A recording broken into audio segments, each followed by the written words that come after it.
to talk about opportunities that I see for AI and particularly generative AI to be used by worker organizers thinking about the task of organizing unions, which we know are such a powerful vehicle, as you've documented in your blog and this podcast, for workers to build collective voice and improve their working conditions. The Labor Lab, which is a center at Columbia University where I work with economists and sociologists in partnership with worker organizations, one of the things we keep coming back to is the high cost of new organizing, the fact that it requires labor-intensive efforts to build connections between workers, to get workers to the point where they feel comfortable taking risks to organize a union and to take all the steps thereafter to get that union recognized and to bargain with their employers. And where I'm optimistic is the potential for AI-powered tools, in particular generative AI, to help lower some of those costs of organizing. Now, to be clear, I don't think chatbots are going to replace the work of labor organizers anytime soon, no matter how persuasive ChatGPT is. But I do think there are ways that it can democratize skills that were previously held by a small group of people who really didn't have the bandwidth to do this kind of work at scale. Hello, powerful people, and welcome back to the Power at Work blog and this Power Hour blogcast. My name is Seth Harris. I'm a senior fellow at the Burns Center for Social Change. So thrilled to have you for this Power Hour. I'm going to introduce you to a couple of friends that you're really going to love meeting them. The Power Hour, as you know, brings you top labor experts and invites them to comment on the big labor issues of the day, or another way of saying that is I get to talk with people I think are really smart and get out of their way. So that's what I'm going to do most of this conversation. Today we're joined by Lilly Irani and Alex Hertel-Fernandez. Lilly is the faculty director of the brand new University of California at San Diego Labor Center. She also co-directs the Just Transitions Initiative, and she's a faculty member in Science Studies, the Design Lab, the Institute for Practical Ethics, and Critical Gender Studies. And perhaps most interesting to our audience, she builds software that builds worker power. We're going to talk about that in a little bit. Lilly, really delighted to have you on the Power Hour and the Power at Work blog. Thank you so much for having us on. Really excited.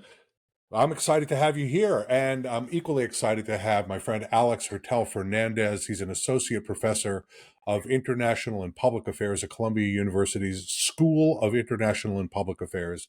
He's also SIPA's vice dean for curriculum and instruction and the co-director of Columbia's Labor Lab, which uses social science tools in partnership with labor organizations to build worker power. So they're both practitioners of a sort.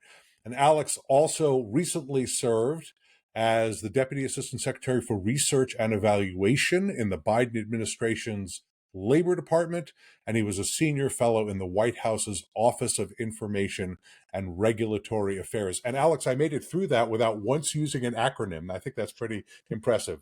Glad to have you here, Alex. Glad to be here, Seth. Excited for the discussion. I am as well. So before we get to the conversation, though, I want to remind our audience that the Power at Work blog is a proud member of the Labor Radio Podcast Network, which connects over 100 radio shows and podcasts about labor issues. To learn more about the network or to find other labor radio shows and podcasts, visit www.laborradionetwork.org. And if you want to listen to or download any or all of the Power at Work blogcasts in podcast form, they're available for streaming and download on Spotify, Apple Podcasts, and Overcast. Just search Power at Work on any commercial podcast provider, and you'll find us. And when you do, how about if you give us a 5-star rating? That will help others to find the content. They will appreciate it, and so will we. Okay, let me start with this. We don't have any hidden agendas on the Power at Work blog. So I want to just let the audience in on something that I think you probably, our two guests have probably gleaned, and that is we wanted to have them together to make the point that analyzing labor and worker power and collective action requires experts from a lot of disciplines. And we tend to hear a lot from lawyers like me or economists or people who have labor relations degrees. But it's not just those folks. Lilly is a technologist and a social scientist, Alex is an expert in government and social and public policy.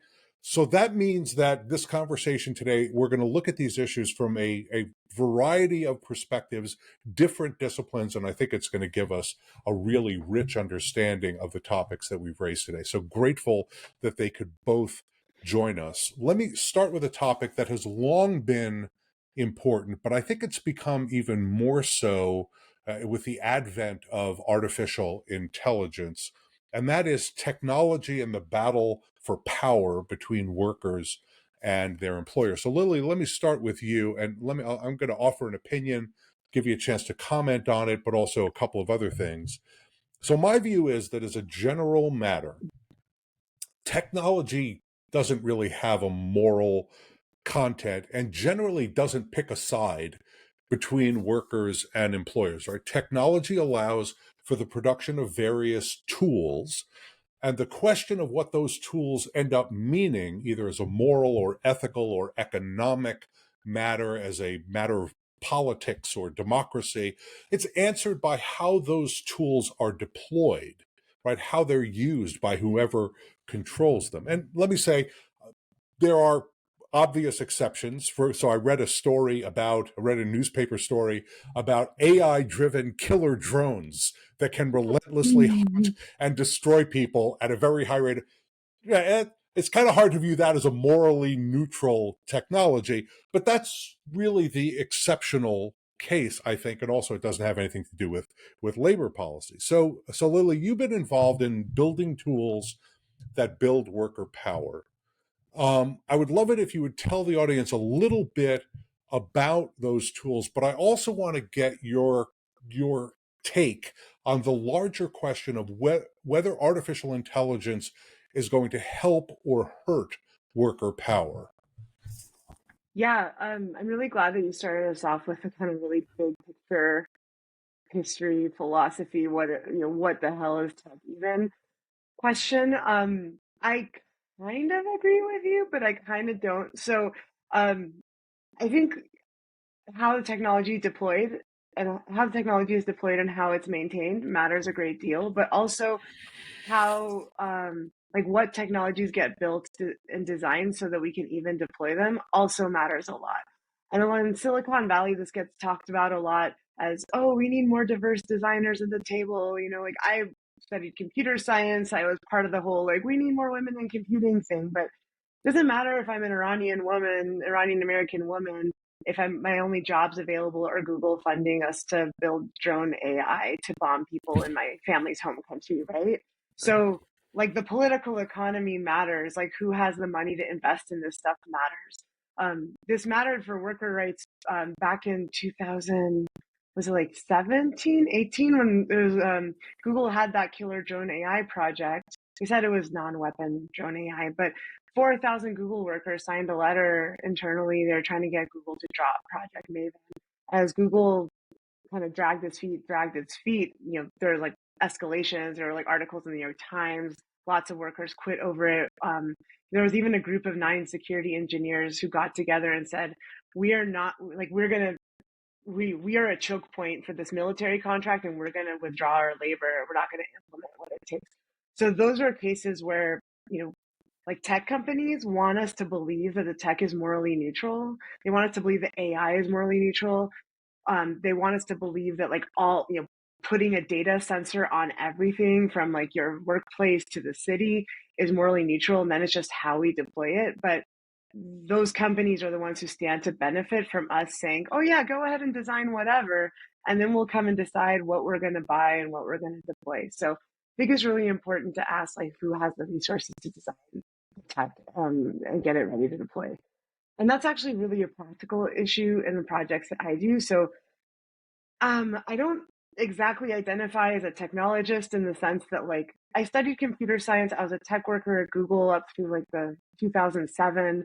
And then, when I went to grad school, um, I really wanted to get away from the idea that we need technology for everything. And so the tech that I design I only design tech where there's like a group of workers, community members who say like, this is like a specific thing we need for specific reasons. So the first project that kind of set me down this path, having no background in labor studies, little background in unions because my family were immigrants from Iran, was a project with Amazon Mechanical Turk workers. So the Amazon Mechanical Turk workers are gig workers who do data processing that fuels a lot of the AI and machine learning that we see around us. When people say AI is, autonomous computing, we know it's wrong now. The actors and the writers and the Mechanical Turk workers is that they need agricultural products in order to train themselves to simulate us. So these Amazon gig workers, they work on a platform. They get misclassified as independent contractors by Amazon's terms and conditions, and they basically do small tasks where there's no minimum wage, and they might go and see like 1,000 employers a day that they might have to choose between and work for each of those employers for something like 5 minutes to an hour. So when I was in grad school, I put out a survey to workers through the platform itself and asked, what do you like about this job? What do you hate about this job? And workers had a lot of really diverse opinions, a lot of things they disagreed on, like whether they should be employees or whether they want minimum wages on the platform or not. But one thing they agreed on is that the employers that they were working for basically could commit wage theft and take their work and not suffer any consequences. So with a friend, Vic Silberman, we built a system called Turkopticon, where basically workers who are on the platform and they're looking at different employers deciding whether or not to work for them, they can read reviews that other workers have written of that employer. And so we maintained that system for 10, we still maintain that system actually. For 10 years, there's just a software system, a form of mutual aid. If I'm being honest, like spontaneous, I think our hope was that this would provide some connectivity for workers in addition to the forums that they themselves maintained. And then more organizing would happen. But after 10 years, we kind of realized like not a whole lot had changed for workers other than employers were a lot less likely to commit wage theft. And like, some would come along and do it, but the ones who had experience knew that workers would jump all over them and then they couldn't find any workers because of the reviews. So we did change some employer behavior, but Amazon's policies that allow for an employer to just decide not to pay, ruin a worker's reputation in the system, and there's no due process for that. Like none of that had changed. So 4 years ago, we started having workshops with Mechanical Turk workers, both with the idea of making this software project something that workers could really own and run and direct. But also, Six and I, as software people, were burned out. Just like, look, like we have to hit the upstream causes of the issue. So a group of workers came together and formed a committee to actually, and they have a campaign to end what they call mass rejections, which is like when an employer does a massive wage theft, on all the workers who worked on their tasks. And in January, I actually stopped going to the weekly meetings. Like Turk workers are like really running that project, and they're actually just announced that they want to be organizing data workers across the sector, not just on that platform. So I guess part of the point with that project is like the tech is very limited in what it can do, but sometimes it might offer a space to augment organizing. And then a second project, which I'll talk more about later, because I know I've been going on for a while, y'all, is working with the taxi union here in San Diego to help Right. them I'm build gonna it. wait. I'm gonna ask you to. I'm asking you to hold on that one because we're gonna. I Okay. promise I'm gonna ask you about that Yeah. in just a little bit. But I want to bring Alex in Yeah. because Alex, I want to get your reaction to what Lilly was just talking about and to the sort of big global point that I made before. But I also want to get your focused attention on the question of whether you think AI can help workers to organize. Lilly gave us one example where it was partially successful, but it didn't result in the kind of organizing maybe that she had hoped and they had hoped. But sort of stepping back from it a little bit, is artificial intelligence going to increase worker power? Is it going to diminish worker power? And is it a tool for organizing that workers should be embracing?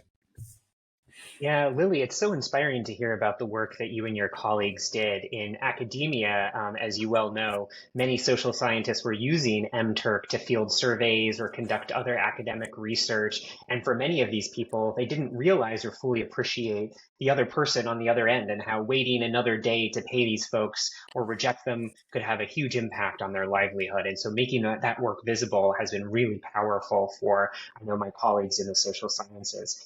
Seth, it's such a great question. It's a big question. What is AI's effect going to be on worker power? And I want to come at it from a couple different dimensions. Maybe the first thing to say is, like you highlighted at the top, it all depends on the design of these tools. Whose voices are in the room when the tools are being created? What assumptions are being baked in about what the tool should do? What kind of data will be used? What kind of output will be created? And how that output will inform decisions about the workplace.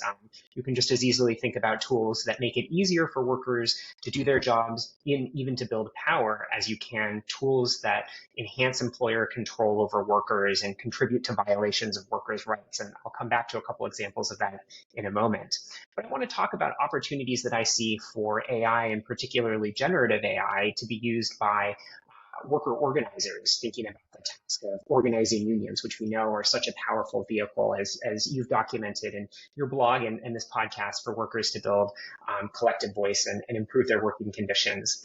The Labor Lab, which is a center at Columbia University where I work with economists and sociologists in partnership with worker organizations, one of the things we keep coming back to is the high cost of new organizing, the fact that it requires labor-intensive efforts to build connections between workers, to get workers to the point where they feel comfortable taking risks to organize a union and to take all the steps thereafter to get that union recognized and to bargain with their employers. And where I'm optimistic is the potential for AI-powered tools, in particular generative AI, to help lower some of those costs of organizing.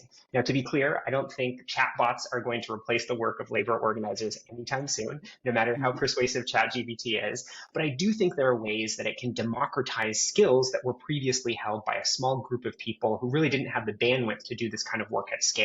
Let me give you two examples. One thing that labor organizers do when they go into a workplace that's interested in organizing is try and create connections and map out relationships between workers. You know, who talks to whom, who's a respected leader in the workplace, and try and figure out ways to both identify those leaders and then persuade them to be part of the organizing effort.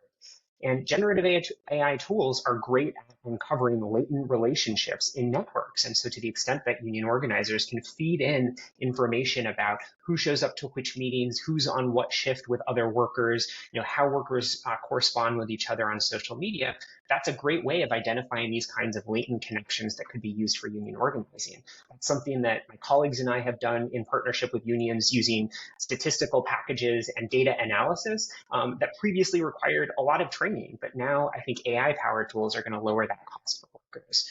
Another way that I could see union organizers using AI tools is in doing corporate research, trying to figure out more about the companies that they're targeting for unionization efforts. One powerful lever that organizers have are figuring out, does this business have contracts with state government, local government, the federal government? That involves combing through, Seth, as you know, just reams of data. The contracting data is very complicated. And AI-powered tools are a great way of sifting through, synthesizing, and figuring out, are there connections between this company and the federal government, state government, suppliers, contractors, in ways that could be helpful for organizers. So you can see, I don't see a silver bullet here, but I do see a way to democratize skills that we know are important for organizing and bring them to more workers, which ultimately we'll need to do if we want to move the needle on building union density. Yeah, I love these real world examples, illustrations of using technology, particularly AI, to help empower workers. Turkopticon, some of the things that you've talked about, Alex, and I think there are a lot more out there. I'd love to catalog them a little bit more fully. You can stay up to date with the latest news about workers, worker power, and unions by subscribing to the Power at Work blog. You'll receive the weekly download, a Power at Work newsletter sent straight to your inbox. The weekly download collects about 24 of the week's articles, academic studies, press releases, podcasts, and videos from across the internet. We find the stories and deliver them directly to you. So subscribe to the weekly download right now on the front page of the Power at Work blog. Go to poweratwork.us. Fully, but Lilly, I want to come back to you. And I want to introduce government into this conversation. Alex and I have recently served in government, and I don't know how Alex came out of that experience. I remain a little bit of a government skeptic, although I've spent a lot of my career in government. So, as you know, Lilly, there's a lot of talk about the risks and opportunities that are presented by artificial intelligence. In fact, we just did that to some extent. And it's the same kind of talk that we've heard over decades about other kinds of innovations, although my view, again, this is just my view, is that AI is potentially a more profound disruptive technology than some of the others that we've seen. Maybe the internet is an equally disruptive force, but AI is going to be a profoundly important and disruptive force. So technology, new innovation present risks and opportunities, and the question of whether the opportunities outweigh the risks and who bears the risks, which is an issue of grave concern to me, and I know to you, is largely a question of how and why the technology is used. So in governing this process, is it your view that government is the answer? Should government limit or force choices with respect to artificial intelligence in the workplace and in the labor market and beyond? Do you trust government will intervene on behalf of workers, or do you want to see these issues addressed through worker organizing, collective bargaining, with government largely sitting on the sidelines? I think the government has a role to play in making it easier for workers to be able to see what technologies are actually being adopted and actually creating like requirements of processes that create organizing opportunities for workers. I mean, one of the struggles that I have as somebody who organizes a lot in the community and through the labor center, we're trying to support unions also organizing in their workplaces. Sometimes people find out about the technology adoption when it's already done and they're starting to see it on the shop floor. I know Senator Markey has been working on some bills that would give workers rights over algorithmic management, like rights to know what technologies are being used, rights to challenge the use of certain technologies. That's not the government telling people what they should want on their shop floor, whether the AI can make their jobs easier or harder. That's the government saying that workers have to be involved in the conversation. I think that there's enforcing transparency is one way to do that. Enforcing slowdowns is in the adoption process is one way to do that. And I think SAG-AFTRA and the Writers Guild, taught us that,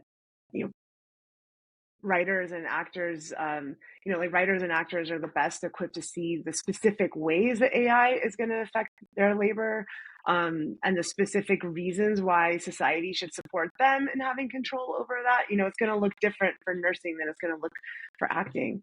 I think if workers, are enabled to get organized over shaping technologies, I think it's also going to have spillover benefits to the communities, where communities are also having smart city technologies that surveil them and that enable more centralized kind of decision making about city planning that takes control out of their hands.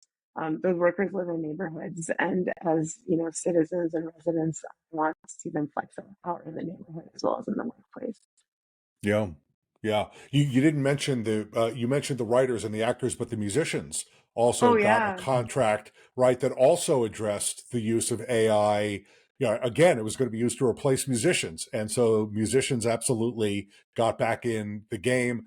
And now there's a fourth union, the International Alliance of Theatrical Stage Employees. It'll be interesting to see where AI fits in there.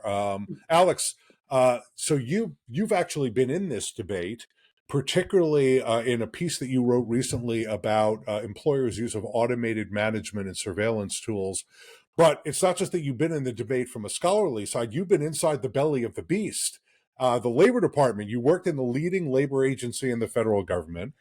So I want to ask you directly, and this is, we're going to pretend that none of our colleagues at the Labor Department are going to see this, but do we want the Labor Department or other agencies in federal government, in state government, setting prescriptive rules around the use of technologies like AI in the workplace? And if they do it, is it going to come out right?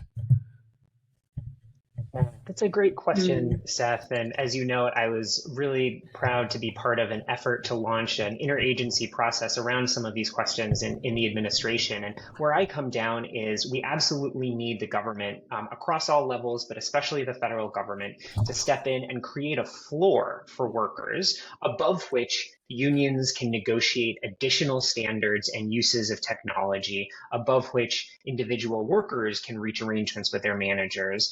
But we need that floor in place because we already know that there are egregious uses of technology, including Mm. AI-powered technology, but not exclusively, particularly in the areas of automated surveillance and management, the ways that employers monitor their employees, use that data to inform management decisions, sometimes automated decisions that can I, deprive I want you to, workers. but I want you to Yeah, dig in on this idea of a floor. By that, do you mean protections against abuse, protections against exploitation? For example, in the space, there's very well documented examples of using surveillance technology in utterly unethical and unfair ways to disadvantage workers and also to undermine and sabotage worker organizing in the workplace. Is that what you mean exactly by a right. floor, or do you mean Yeah. something more than that? Yeah, that's exactly right, Seth. And as you note, we already see uses of these technologies that undermine workers' health and safety, whether it's Amazon warehouse workers who are exposed to electronic tracking of their time moving boxes and are penalized if they slow down or don't meet quotas. So they feel like in order to do their job and not be punished by their employer, they have to move in unsafe ways. We've already Mhm. seen Amazon be fined by state labor agencies, under investigation by the Federal Department of Labor and the Department of Justice. We've seen, as you note, a number of employers using automated surveillance in ways intended to chill labor organizing rights, trying to figure out who labor organizers are and to discipline and fire them. And we've seen ways in which this technology can be discriminatory. For instance, many employers during the pandemic required employees to download software on their laptops that would track whether or not workers were staring at their screen and were on task as opposed to on a website doing personal work. And in some cases, that facial recognition technology, because it's only trained on, say, white workers, are very bad at picking up on the eye movements or gestures of workers of color. We've seen that time and time again. So in all of these ways, we need to set standards that ban particular uses of these technologies and regulate others to ensure that all workers have the right to health, Mm. health and safety at work and the rights that are afforded to them under civil rights, equal opportunity, and labor organizing protections. And the administration was able to pass and create a number of these important measures. I'd call out a couple in particular. Just a couple of weeks ago, you saw the Department of Labor come out with important guidance from the Wage and Hour Division. That's the part of the Department of Labor that enforces the Fair Labor Standards Act around the minimum wage and break time, as well as the Family and Medical Leave Act. And that guidance reminded employers, if you're going to use automated tools for monitoring workers, that you have to make sure that you're meeting your federal labor law obligations. And there are ways in which you can violate them. For instance, if you're not paying workers for time they're working, but the AI tool miscategorizes them as being off task. You've also seen the Equal Employment Opportunity Commission come out with new guidance around pregnant workers in the workplace that talk about the ways that those workers have to be afforded accommodations if you're using automated productivity tracking. So all of these are really important steps, but we need to do more. There's more that the federal government could do to ensure that labor standards are enforced by the National Labor Relations Board. There's more that should be done in Congress, too, to give the federal government the authority to be able to enforce these standards. Lilly, you mentioned the legislation from Senator Markey. There's a great bill from Senator Casey called the Stop Spying Bosses Act that would create Mhm. for the first time a new division within the Department of Labor that would be able to enforce these standards, banning particular uses of surveillance and requiring disclosure of others and coordinating across the government.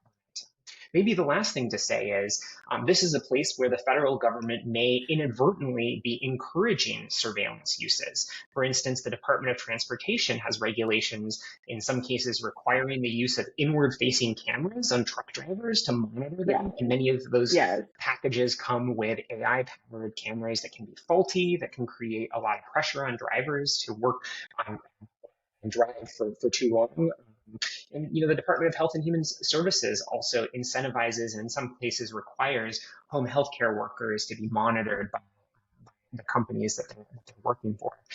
And the listening session we held at the White House a few years ago, we heard some really chilling accounts of how that kind of tracking really makes it harder for home healthcare aides to do their job. So there's much more that could be done. And as you can tell, I'm very fired up about this, but I think the administration's already made a lot of progress and there's more to be done. Good. Lily, And you wanted to get in on this. Go ahead, please. Yeah, I mean, I wanted to thank you for bringing up the federal funding of some of these craft technologies, because this also happens, in neighborhoods where workers work. There's a lot of federal funding for justice of surveillance technologies, and we know that immigrant rights are workers. The immigration system absolutely affects whether workers feel they can have rights on the job. So just wanted to underline that and thank you for. I mean, everything you said was great. As you know. I'm wondering if, I think one practical example that comes up for truck workers, for rideshare drivers, is account suspension. So, the Amazon mechanical Turk workers were finding themselves suddenly locked out of their work. One day their accounts had been suspended. The money that they had was locked up in Amazon. They couldn't collect their earnings.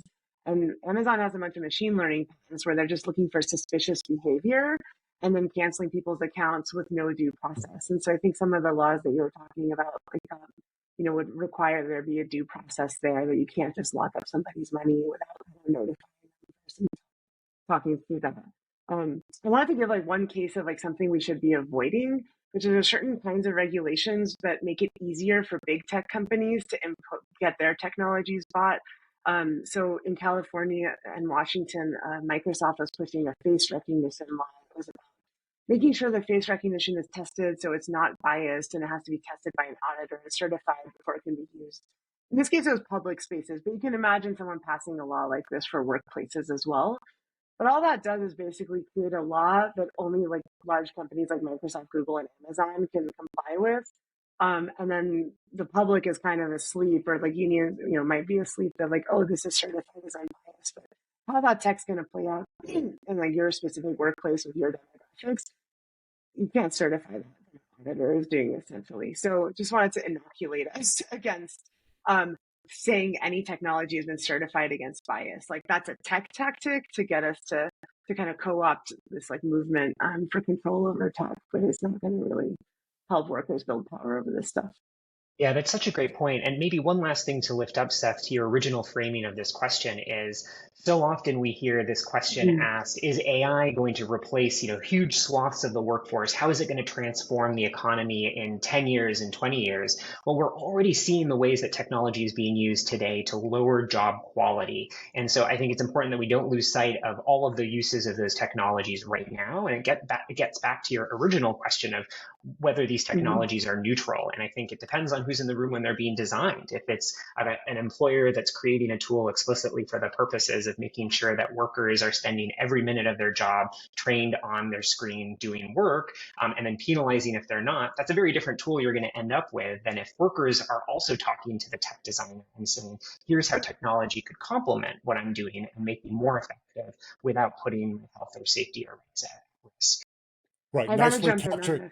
No, let me just say, nicely capturing why collective bargaining is such an important part of the process of technology adoption, because you have empowered workers with knowledgeable negotiators engaging in the discussion around 100%. How technology is going to be used. And this, I mean, and your point, Alex, is a very important one. And that is, this is not the first time that technologies are being introduced into a workplace. It's been happening for hundreds of years, right? So now the question is the same question. Is it about maximizing profit, or is it about ensuring that everybody shares in the benefits of the technology? That's one of the big questions. Is it used for safety? Is it used for speeding up? Is it used for empowering workers so that they can do additional jobs in the way that the great David Autor from MIT has written, that this is an opportunity for workers with fewer skills to be able to do middle wage jobs? Or is it going to be a way of displacing millions of workers in order for employers to save on those labor costs? I'm sorry, Lily, please go ahead.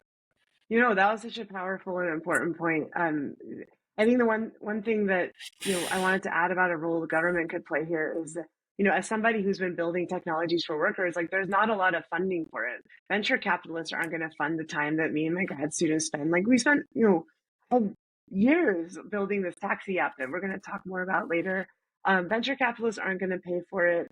The National Science Foundation, their charter has usually been around economic competitiveness.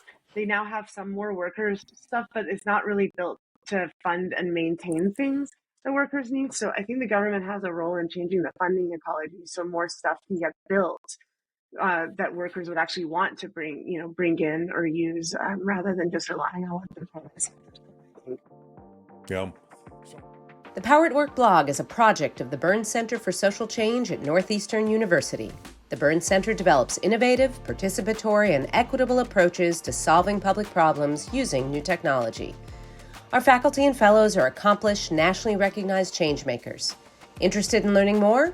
Go to burns.northeastern.edu and sign up for our mailing list. And you can follow us on social media at Burns Center on Twitter, LinkedIn, and Instagram. The Burns Center for Social Change, from demanding change to making it. So I think I'm going to jump ahead. We had another question that I wanted to get to, but I think I'm going to jump ahead to make sure we do get to that conversation about the rideshare app that you helped to create. So let's talk about, let's jump ahead to talk about the online platform economy. This was a topic, and one of the interesting things about what's happened with artificial intelligence is that topics were top tier topics that everybody was talking about for years and years and years have sort of seemingly faded, although their importance is the same as it was when the topic was a hotter topic of discussion. So I think that the online platform economy sort of fits into that category. The 2023 strike wave, a lot of the collective bargaining that we have seen, the discussions around artificial intelligence have sort of eclipsed the online platform economy as sort of the hot topic of the day. And, when I say online platform economy, I'm talking about companies like Uber and Lyft and DoorDash, and there are many, many, many others. And in particular, when labor people talk about them, we talk about the work model that depends upon the drivers or other workers being treated as independent contractors and therefore deprived of the protections that they would get under labor and employment law. And let me just say, since the university at which I teach is housed in Massachusetts, I'll mention that this is a live issue in Massachusetts. The platform companies and the unions and some unions, not all, have competing ballot initiatives that they're trying to get on the ballot so that voters can vote on how to address this issue. There's a struggle between a pro-union, pro-worker government in Minnesota and also the city government of the city governments in the Twin Cities. They're on one side, Uber and Lyft are on the other side. Essentially, Uber and Lyft have said, if you pass a law imposing a minimum wage on drivers or on us for our drivers, we're going to leave the state. We're going to stop doing business in the state. It's going to be interesting to see how that plays out. And of course, this is still playing out in California. The California Supreme Court is still considering a case brought by the Service Employees Union and others challenging Proposition 22, which was put forward by the platform companies to sort of codify or constitutionalize the independent contractor status of the drivers for Uber and Lyft and Postmates and the other platform companies. So, Alex, let me start with you on this one. This struggle has been going on for about a decade. I think that's about right. Uber and Lyft 2009, 2013, I think, and then the fight really began in around 2014. Is there any reason to believe, or are you confident that this issue is going to be resolved either by public policy or by worker action over, say, the course of the next decade? Yeah, Seth, it's a great question, and as you point out, this has been just such an incredibly contentious issue, and it's unfolding now both on the federal level with the Department of Labor issuing, recently a final rule around independent contractor classification, through unions trying to organize individual work sites, and through state governments, as you noted, Massachusetts and earlier California, trying to debate this issue. I don't think it's likely to be resolved for a couple of reasons. Putting on my political economist hat, It's an issue that not only generates incredible business opposition, but it's also very divisive, as you note, for the labor movement, that the labor movement doesn't have a unified position, with some unions, as you noted in the case of Massachusetts, thinking about trying to create added bargaining rights, but perhaps leaving aside the question of classification for the purposes of the minimum wage and other labor and employment laws. And then some unions thinking that it is important to hold the line on classification. For those reasons, I think it's unlikely to be resolved at the national level. And you layer on top of that the likely divided nature of Congress in the coming years. Instead, I think we're likely to see further state-by-state experimentation, which to some extent I think is a good thing. We'll be able to see how different models work and the implications for worker voice. Is it the case that if you extend bargaining rights to these workers, that they'll be able to build collective power in a way that can raise working conditions and wages, independent of necessarily weighing in on the classification debate? I think moving forward, it's important to keep a couple of things in mind.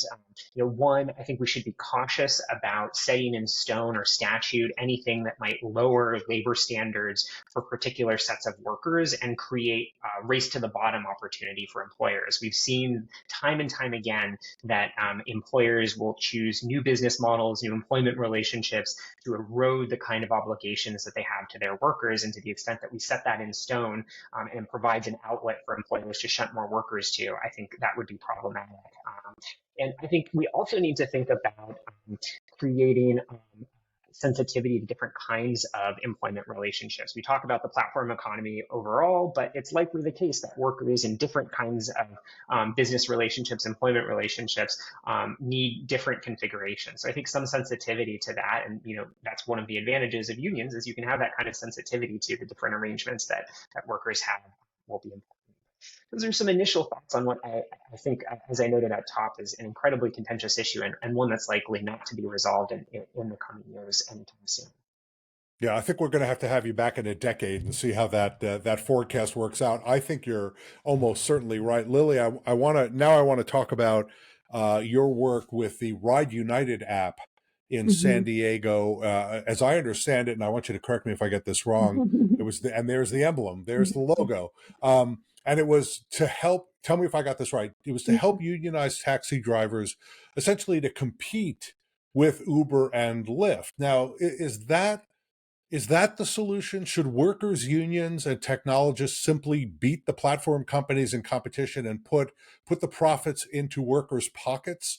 Or do we need something else? Do you want government in the middle of this? We want government in the middle of this. Yeah. So just where this project came from, we didn't unionize the taxi drivers. What happened was back about 10 years ago, the taxi drivers, like largely immigrant workforce, were in San Diego were 96% lease drivers. From East Africa, the Middle East, they unionized to get rid of the medallion system in San Diego because the big taxi company medallion owners are breaking their backs. They were working 16-hour days. Right when they got the right to kind of be worker owners and drive for themselves, that's when Lyft and Uber came to town and decimated the taxi industry. So we've been working with the taxi union. The original dream was not only that they would have an app, but that that the public transit agency is part of a supposedly a democratic government. The government should have an interest in high labor standards and high road workforce kind of development strategies. And so originally we were working with United Taxi workers to advocate for what we call the public option. Like, hey, let's build an app for the taxi drivers. The public transit agency can integrate that links to that app in its public transit planning app. We can help the government achieve its goals by providing first last mile transportation in a really sprawling region. If the county needs health services, like they should work with unionized workers, not just workers for competing in race to the bottom wage conditions. And we were making a tiniest bit of headway with that. We actually got the transit agency to put out a call for information for software vendors. We wanted them to fund the software development and integrate the taxis they regulate. Then COVID hit and hit the budgets. And so we kind of had to go develop the app in neoliberal austerity mode, which means applying for, applying for all the grants you can find, a little bit from our campus, a little bit from a foundation, a little bit from California's employment training program for a taxi co-op that was also developed as part of this. But ultimately, the government has to play a role because, groups of workers competing with a company that ultimately can squeeze people's wages lower and lower and lower, they're going to have to self-exploit against that rate, in those race to the bottom dynamics. So we need the government to hold high labor standards. We need the government to actually fund and subsidize essential work that's needed for its economic infrastructures, which includes transportation. And that includes treating transportation equity, not just as something that's about the riders, but it's also something about the transportation workers, including the part of the infrastructure. And so how did it come out? Because there are, there's an equivalent in New York City. There's an app called Curb, which is for yellow taxis, and New York has fairly heavily regulated the online platform companies, and has essentially said that they have to meet the conditions for what are called black cars, which means fairly high labor standards, fairly high pricing. And so the competitive advantage for Uber and Lyft has gone. They're able to operate, but they're not really able to make a lot more profit than, say, a regular taxi company would be able to do. And so you have an app for yellow cabs that competes with Uber and Lyft. Do you have any sense of whether or not that competition can succeed, even in the context of a jurisdiction that has minimum labor standards? Yeah, I mean, I think having the minimum labor standards kind of neutralizes some of my issues with the competition model. So what makes New York possible is that New York taxi, I think the New York city is actually regulating the taxi and livery industry. Right, that's right. So in San Diego, we actually can't do the same thing because taxis are regulated at the municipal level, but Uber and Lyft wrote basically wrote their own labor law effectively. So they're regulated at the state level by the Public Utilities Commission. And so in order to make them, we can't make them compete on an equal playing field without mobilizing a statewide coalition like taxi drivers, which, is an organizing challenge for sure. New York also has a cooperative taxi program called Co-op. So you can also download an app there and get a cooperative ride share there. So I think New York's regulatory environment has made a bunch of experiments possible where I think the co-op app-driven rideshare there, they provide a lot of non-emergency medical transportation rides for big clients. And then people can also get a cooperatively run, can also call a driver on demand like you would with Uber and Lyft. And that kind of leads to like a more economic democracy model where workers have a voice in the policies that design. Curb doesn't have that, right? Curb, right. We get the wages up, but workers don't actually have a voice in how the app is designed or how they're deployed through Yellow. So, I personally would love to see like economic democracy through and through, but we need different kind of regulatory environments to make Uber and Lyft compete fairly. Yeah, no question about it. No question about it. So we were going to do 4 topics, but there was so much to say about the 3 topics that we covered that we ran out of time. So I want to extend my deep, and let me just say, that means that you're both at grave risk of being invited back so we can get to that topic and many others, and also to deal with some of the reaction that we get to the topics that we discuss. So let me say deep and sincere thank you to Alex Hertel-Fernandez and Lilly Irani for joining the Power Hour today. Hey, audience, subscribe to the Power at Work blog. That way we can keep you updated on new content that we add to the blog. You can find the subscription block right at the bottom of the front page of the blog. Go there after you finish this blogcast. And finally, follow us on all your social media channels: LinkedIn, Facebook, Twitter, X, Threads, Instagram, and TikTok. You can't miss us. Just look for Power at Work or Power at Work blog. I want to thank everybody for sticking with us this long. Thanks to Joseph Brandt for producing this terrific Power Hour. Thanks again to Lilly and Alex for being here. Audience, thank you for sticking with us to the end. We will see you on the blog again very soon.